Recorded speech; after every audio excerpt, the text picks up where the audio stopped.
नमस्कार मंडळी.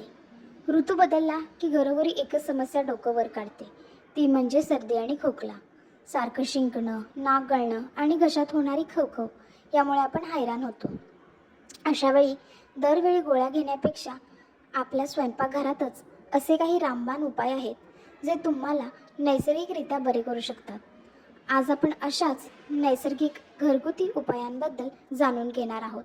चला तर पाहूयात. पहिला उपाय म्हणजे सकाळी उठल्यावर कोमट पाणी प्या आणि त्यात लिंबाचा रस घाला. यामुळे गळ्याचा विषाणू कमी होतो आणि श्वसन मार्ग मोकळा राहतो. दुसरा उपाय, रात्री झोपण्यापूर्वी 1 ग्लास गरम दुधात 1 चमचा हळद टाका. हळदीमध्ये अँटी इन्फ्लेमेटरी गुणधर्म असल्याने घसा शांत होतो. पुढचा उपाय म्हणजे आल्याचा रस.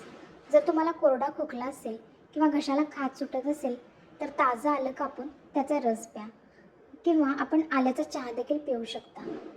नेक्स्ट उपाय, हर्बल टी.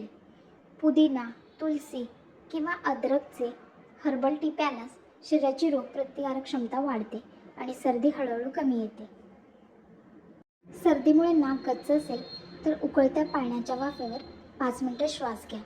त्यामुळे घसा मोकळा होतो आणि नाक साफ राहते. नेक्स्ट उपाय, तुळशीची पाने. तुळशीचे पाणी चघळणे किंवा चहा बनवून प्यायल्यास सर्दी आणि खोकल्यावर आराम भेटतो. पुढचा उपाय, कोमट पाण्यात किंवा हर्बल टीमध्ये मध टाका. मध गळ्याला आराम देतो आणि खोकला कमी करतो.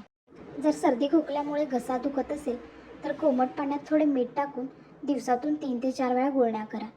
यामुळे घशातील जंतू मरतात आणि सूज कमी होते.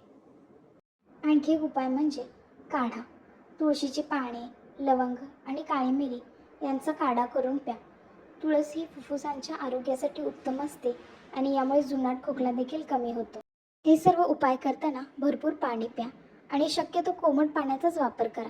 पण लक्षात ठेवा, जर त्रास खूप जास्त असेल किंवा ताप कमी होत नसेल तर डॉक्टरांचा सल्ला नक्की घ्या. चला तर मग सांगा, व्हिडिओ कसा वाटला. व्हिडिओला लाईक, शेअर आणि चॅनलला सबस्क्राईब करायला विसरू नका. धन्यवाद.